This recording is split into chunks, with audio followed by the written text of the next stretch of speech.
Yeah, the wilderness or the attraction to wild food really came about connection. And again, the challenge, like I kept saying, I love to learn and I love to challenge myself. So the connection and the desire to be part of that system is the thing that's drawn me to it. And the sense of feeling is the big one. This is the Deep in the Weeds podcast.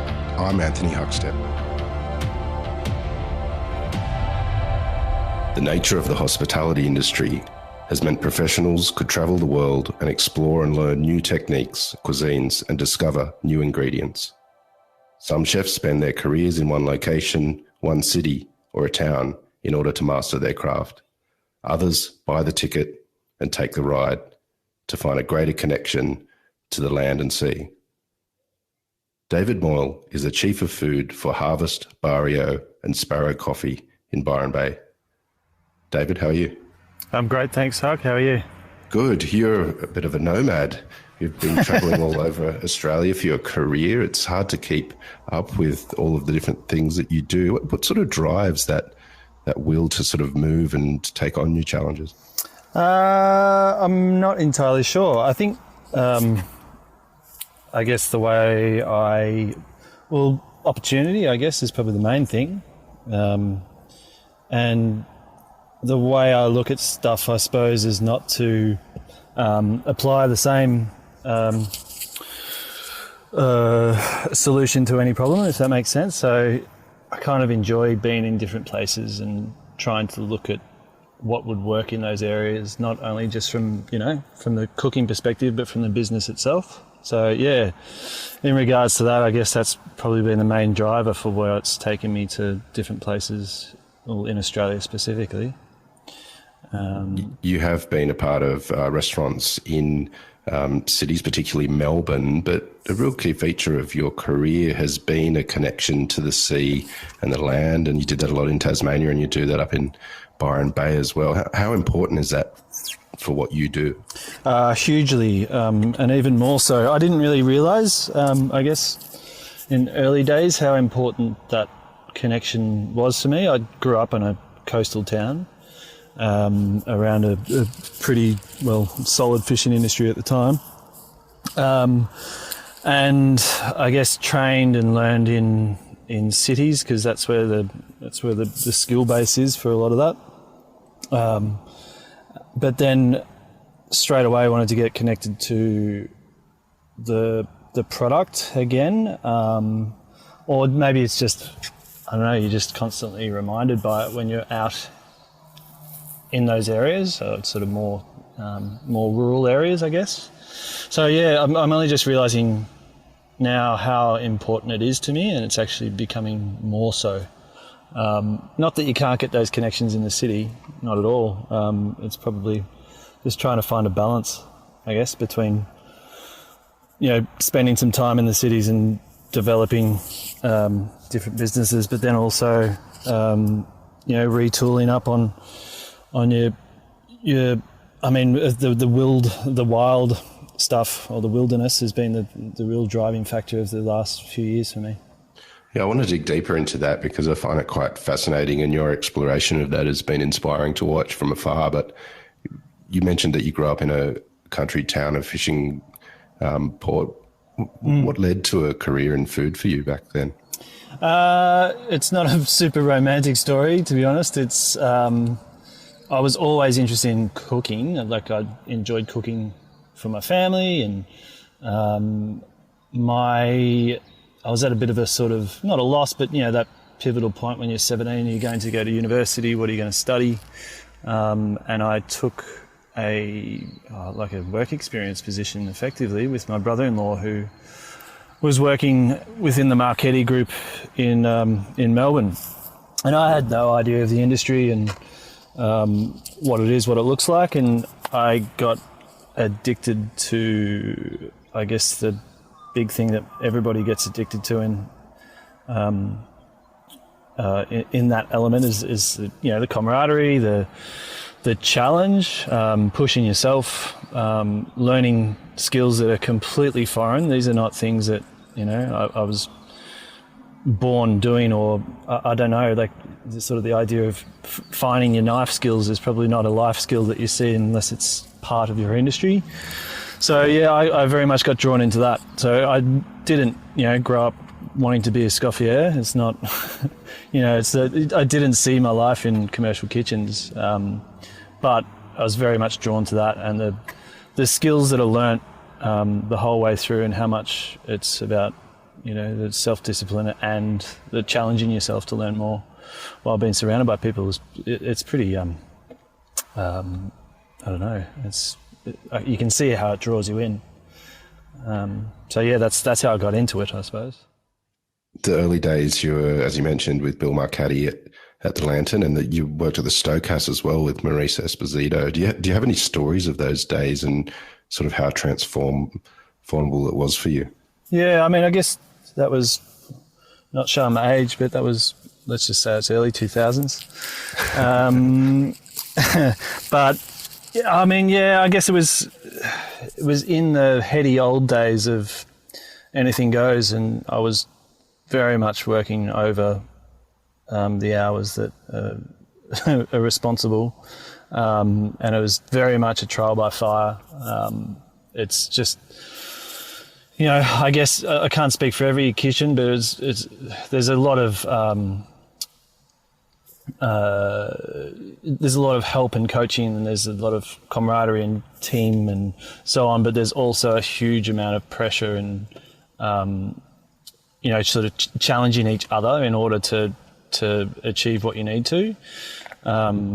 It's almost like you're under-resourced intentionally, and that sort of, I don't know, the test, I don't know what comes from that specifically, but it's a real challenge, and it gets pretty primal. There's no real stories. Like to be honest, I was pretty well trained and very, very well looked after, even though, I see those hours as being completely punishing, but I didn't feel as though I was being used in any way. Like, a lot of that's my own choice in order to learn and so on. But there's definitely a lot that comes from doing that for myself. I saw that I got a lot out of it myself. So yeah, but it was definitely in the old school times, and I was lucky enough to be cooking one-on-one with Bill Marchetti at the time at the Latin, and just some of the really simple things that I had to do over and over and over again, which are nothing but an absolute pain in the ass when you look at them now. But they're just such a absolute foundation of cooking. Like just the eggs, bringing garlic to light brown, bringing your heat management, and all these seemingly simple things that you sort of take for granted as an older cook. And you're trying to bring those things into recipe writing, because I contribute for the Saturday paper, and even just writing recipes for the businesses, trying to communicate all those subtleties in a recipe of the things that you just take for granted in training. Being that I was provided with that training, is a difficult thing to not just dismiss. You just sort of forget about all those real small things that you've just taken as for granted as a skill that people would have as a subset with cooking. That early on foundation that you built led to your first head chef role under Andrew McConnell, and that was way back at Circa the Prince, and he's obviously gone on to be one of Melbourne's most influential, and you as well. What was it like working with him in that role? Oh, it was nuts. Yeah, I was like 25. I look back, on some of the photos. It's hilarious. I look like a completely different person, but I was literally 25 or 26 and in charge of a brigade of 18 to 20 cooks. Not cooks, but the kitchen was full of hyper talent. It was ridiculous. You could form 6 fantastic restaurants out of the people that we had in there. In fact, I think pretty much everyone's gone on to do their own be in their own head chef role or come from that. So if I wasn't getting a result from the talent that I was surrounded by, then I'm bloody dickhead. But I was lucky. Like we just sort of, I guess it just drew. It was almost like timing wise, it was almost like that sort of. It's such a great restaurant that felt like it was from a different time as well, in a way. And there was a real change at the time, I guess, when that was, what was that, 05 to 07, 08, thereabouts, where there was a big change in the industry, and it felt like that first big part of the shift. But yeah, being a 25-year-old guy and in charge of that much talent was pretty interesting. And I'm not a yeller, like I don't, I haven't got that old school presence of, standing at the front and screaming at everybody. I've got a much more passive management technique. But I was so lucky to be mentored through that with Andrew. And as I said, having the talent that was in the kitchen made it relatively easy looking back. But creatively, that was interesting. That was the part where I started. I was pretty sure of myself at that age, I guess is probably the best way to put it. That sort of, I worked really hard, but also there's a fair bit of ego involved with that sort of thing. So, even looking back, having the balls to put on your own food around those people under the guidance of somebody like Andrew, who allowed a lot of autonomy, it's pretty interesting when you look back on it. You ventured up to Byron Bay for the first time for a couple of years at the Pacific Dining Room, and that sort of triggered the sort of movements you made around the country to regional areas. Tell us about that period of time, what led to you to move up there? Two things. There was an opportunity to, like with the restaurants that I'd trained in and worked as head chef under, the concept was set.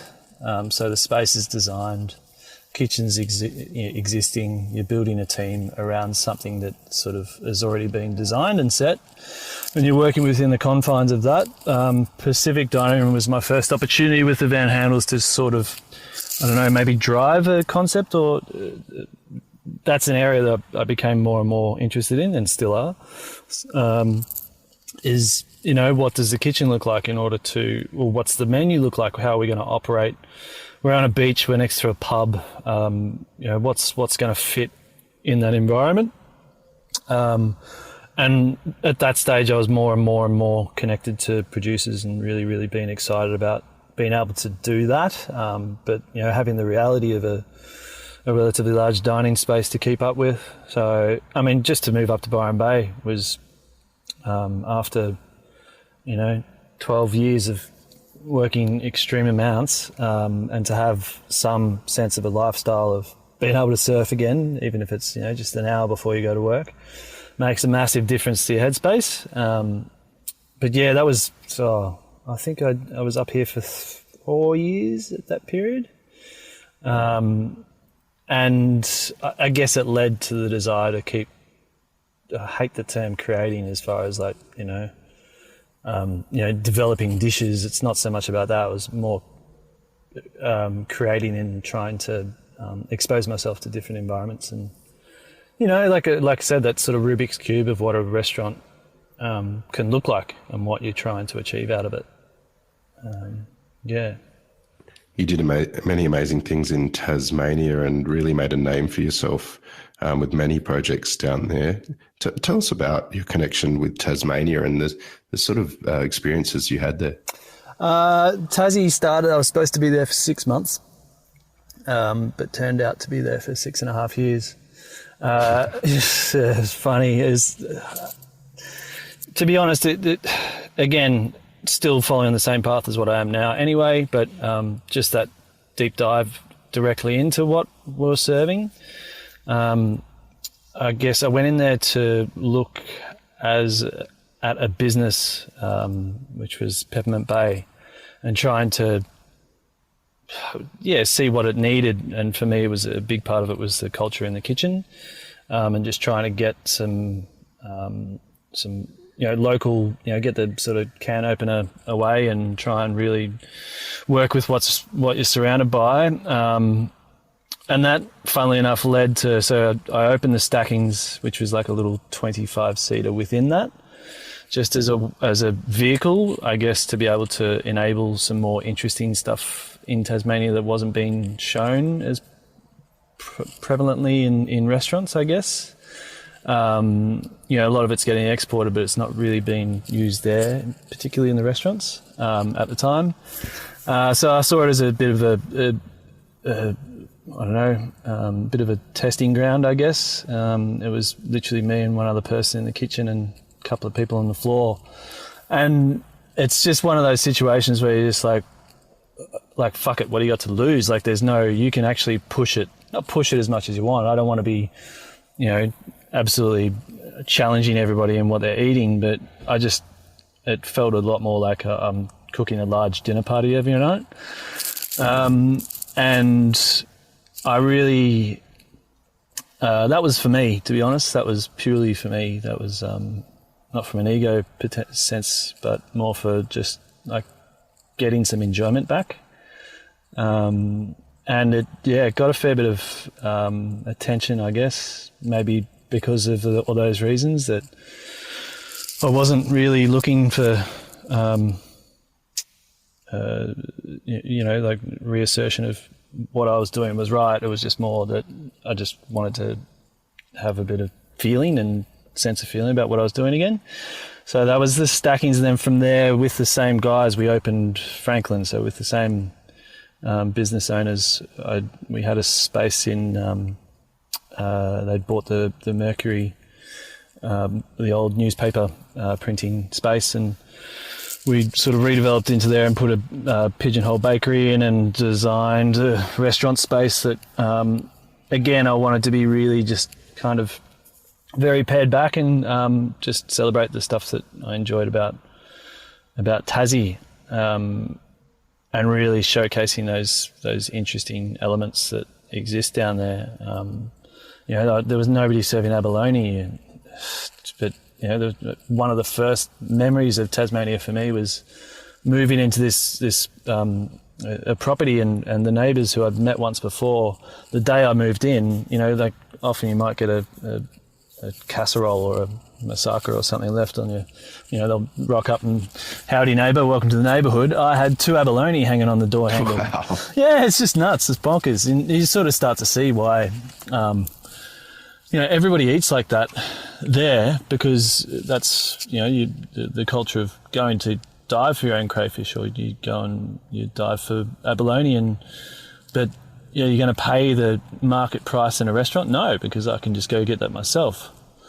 But I just saw it as an opportunity, because there's a lot of people who want to experience that, haven't got the privileged position to be able to do that themselves. So I served a whole abalone at Franklin and charged. Everyone just was like, it's insane. People aren't going to pay that. Of course, we were selling 8 to 10 whole abalone in a night.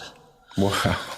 Yeah, just because you forget how much people want to experience, like from an outside's perspective. It's like you pay for those experiences because that's what you're there. That's why you're there. When the guys who are living there they're sitting in the greatest restaurant every night because they're in their living room overlooking Mount Wellington, or the water, or everywhere's got a view, drinking some great, there's some excellent ciders and wines, and easy access to locally grown produce and the wild collected seafoods. So everyone's got their own great restaurant in their dining room. So yeah, it was an interesting time.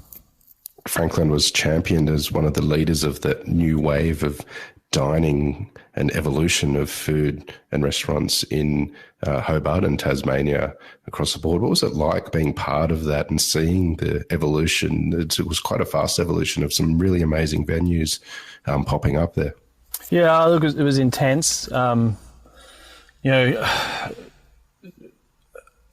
The scrutiny, I think, is an interesting one. That's sort of ultimately the thing that wears you down, that comes with doing things like that. But there was several other restaurants that were in that arena. There was all really prompted by Mona, I guess, as far as being able to support it and having people come down that are prepared to or are looking for that sort of thing. And there was a huge amount of support, of course from the locals, but that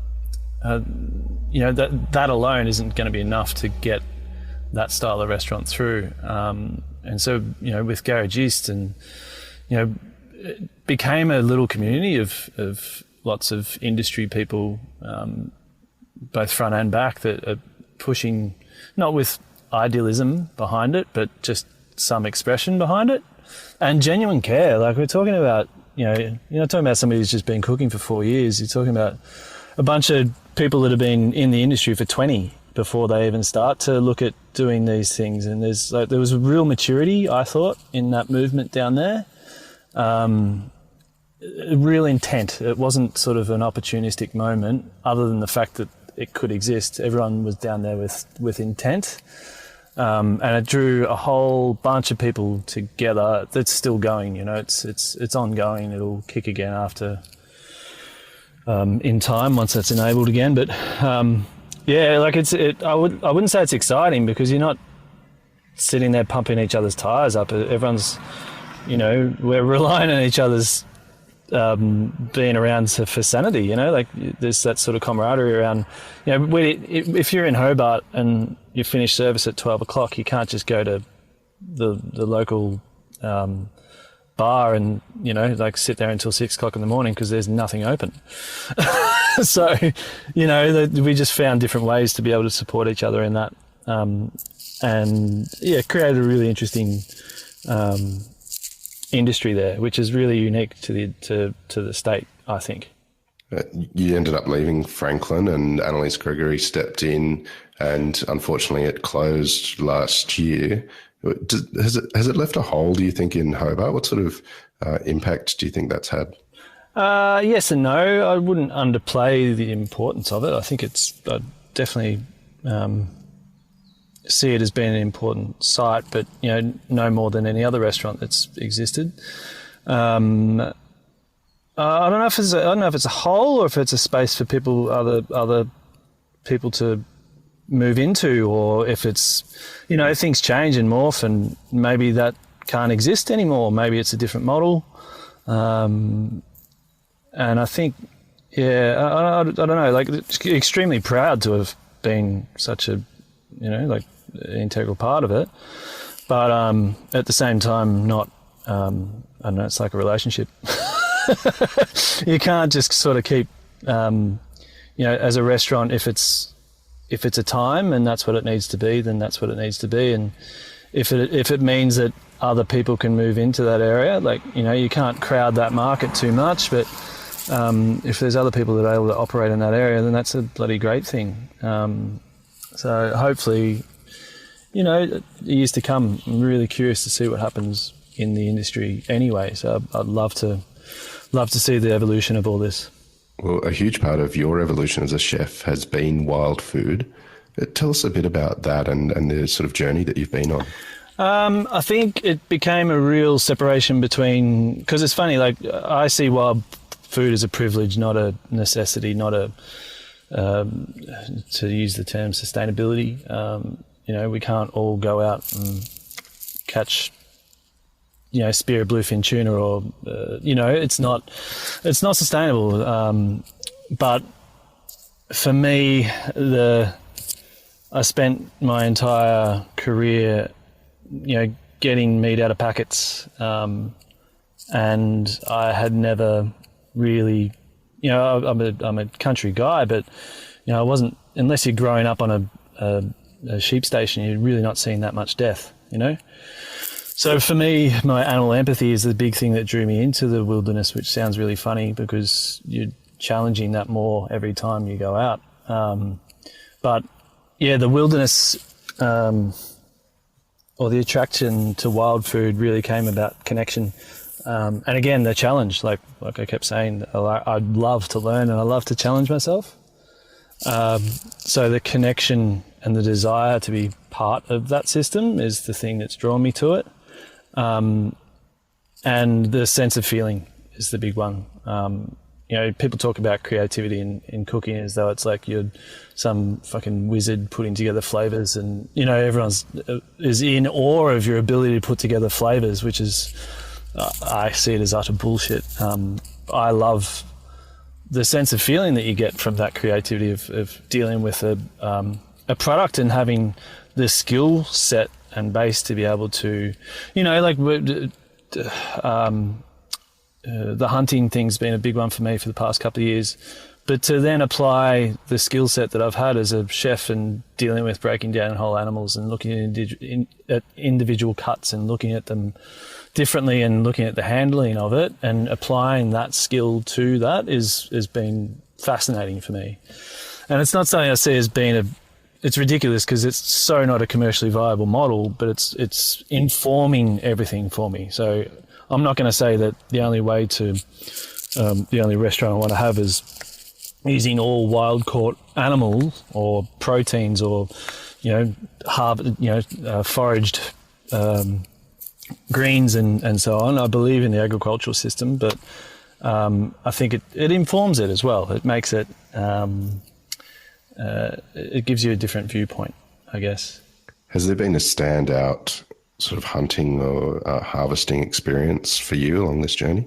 To be honest, there's been more failure than success for me particularly because I tend to surround myself with people that are really good at it, which does two things. It means you get successful, but it also makes you feel like an absolute Darrow. Just hopeless. But definitely getting better. There's been just extraordinary circumstances. I literally just came back from 2 days ago. Was down in Holbrook with a guy who I hunt with regularly, is Mark LeBroy. I think he's been on the podcast too. But we went down for what is known as the Roar, which is a stage in a deer's life, like mating time, where they're behaving completely differently to what they normally would.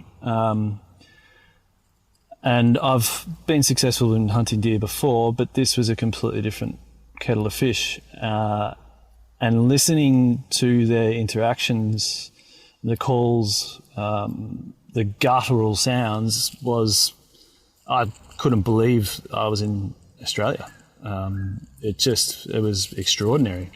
Big, majestic, strong animals, just behaving badly, frankly, fighting just in order to get control over everything. But we were successful and got even though neither of us are trophy hunters, it's purely for the meat. We shot an older stag who would have been probably 9 years old and carted that out, and that was, the meat is the deepest red, and it's set like a rock, like just, you don't want to commodify everything, but it's extraordinary when there's something like that, an animal that's lived a pretty full life in the wilderness, as much as Australia gets, and just the difference in the quality of the meat. I mean, quality not as in, like the eating quality, as in just what it is, what it looks like. I'd love to do some analysis on it, but the structure is completely different to anything I've ever seen before. One of the interesting things that you've been part of as well was the Flinders Island Food and Crayfish Festival with some pretty amazing chefs, James Viles, Mark LeBroy, Matt Stone, Joe Barrett. Yeah. Tell us about that festival and how that came about. There's a million funny stories around that festival, but it started with it was around the time of the 50 Best, and Christian Pugliese was in town, and we were taken over to the island, not with a view to develop this festival, but just, I guess, as I hate to use the term, but a familiarisation of the island itself, because it's got a lot to offer, and it's really unique in so many ways because obviously tourism is an important part of the island, but you don't want swathes of people just landing on an island with 700 people in it that live there and affecting their lives too much. So there's a real sensitivity required around it. But we went over, as I said, around the time of the 50 Best in Melbourne. What was that, like 5 years ago maybe? I think maybe even more. And that trip itself was hilarious because, everyone's come, Christian had been on the plane for probably 36 hours and landed and, been thrown into a room of 300 of your best mates. So you get excited. And then to be sitting on small boats, another couple of hours flight away in the middle of the ocean, rocking away, it's not good for your stomach.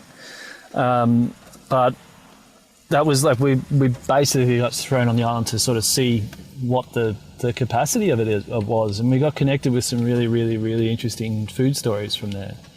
The mutton birding, the Indigenous management of those lands, and then on the other side there's the quite not industrial but like larger scale cattle farming.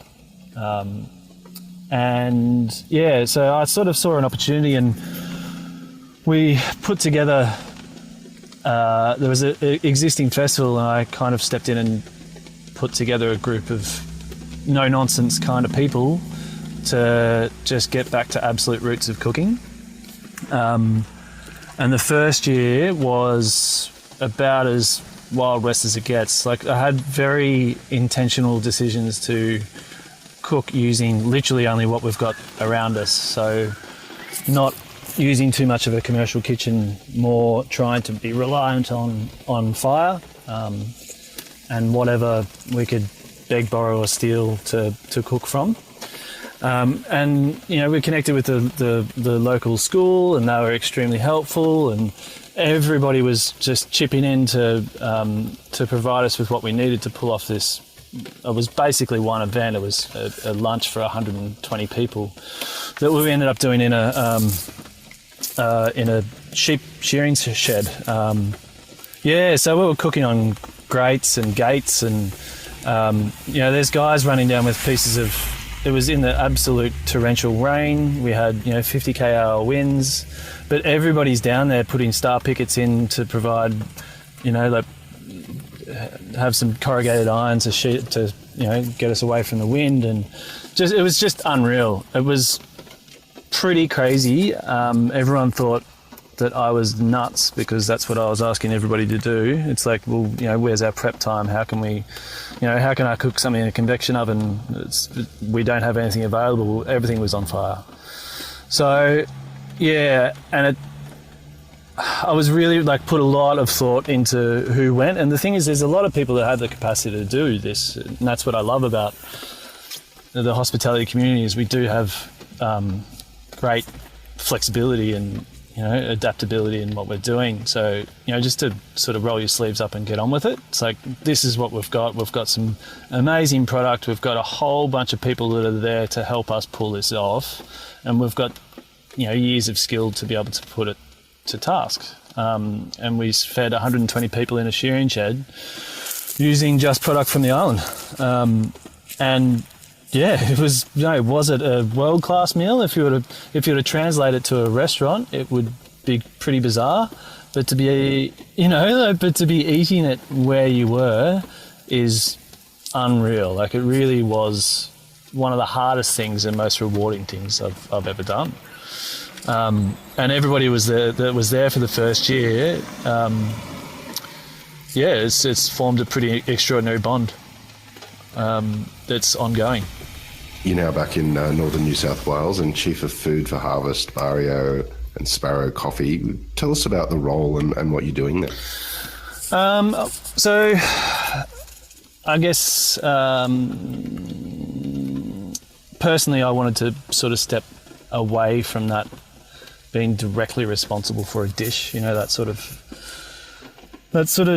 not celebrity, but the way it's gone, where it's like I said about the flavour creations, and everyone looks to a person for that being responsible. It's one person's input that's created that, which is completely false. It's always a huge amount of it's team, it's the producer.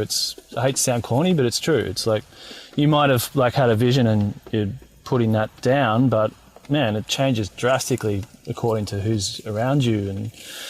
And I am really mindful of not being in that position, but I'm extremely passionate still about food, environment, and hospitality. So I've been speaking with the guys up here for a long time regarding a similar role, and it's chief of food sounds a bit funny, but we're just trying to put a title on it, and everyone kept going back to executive chef, and we just tend to use different languages to romanticize something, but it's you're in charge of the food in this venue. That's what it comes down to. So I've got head chefs, there's people that I lean on creatively, there's people that I lean on practically, there's it's a relationship, so it's like trying to figure out what works, and it's all long term. So we want this to have a long-term evolution, so it's not directly derivative of one person's view. It's sort of more about, okay, what can we achieve here? So it's just about trying to pull all those things together. And it sounds a bit cagey, but it's just about not being directly responsible, or not being the person attributed to for that dish, if that makes sense. I want it to be more than that. What's it been like, given the evolution of your own sort of food journey, to have a greater connection to the sea and the land and producers of an area that you're cooking in? How is that relating to what you guys are doing? It's an ongoing thing, I guess. Can definitely get better, and that's the problem, I guess. I always view things, maybe I'm a bit cynical in that regard, but I always look at what we're doing and always think we could do so much better. But the platform has to be right first, and you need to be able to build all these relationships in and make sure that they can continue. It's not about just trying to develop one-offs. It's about trying to develop a continuing food culture. So we're pretty lucky up here in many regards, like the environment, or the temperature. You can grow tomatoes 8 months of the year here. It's crazy. The vitality of the soil is incredible. There's a really good community of growers and producers up here that's really well supported by markets. I'm not sure what that is, why that's the case. I guess it's just been time spent on building those relationships. So we're really lucky to have all of that, and I see our role as like really just supporting that as much as possible, so that can continue to grow. And again, we're also lucky because we've been able to trade over this period. I constantly getting the piss taken out of me for my uncanny timing, I guess, but to come up here and be able to trade while all my buddies in Melbourne and Sydney are like really restricted, it's pretty, like, it's not wasted on me. I see it as being a privilege, so I'm pretty intent on keeping the movement going forward. And yeah, we're lucky. We're very strongly patronised up here, as far as like there's a lot of people that people come up to find those experiences up here. They do want to be part of those connection experiences, food experiences. So yeah, it's been interesting. Well, you've done some incredible things for our food culture over the years, and very much looking forward to seeing the evolution that's going on up there at the moment that you're very much part of. David, we've loved having you on Deep in the Weeds. An absolute honour to have you on and share your story. Please keep in touch, and no doubt we'll catch up again soon. Yeah, thank you. It's a real pleasure to be on. Thanks, Anthony. Good to speak. This is the Deep in the Weeds podcast. I'm Anthony Huckstep.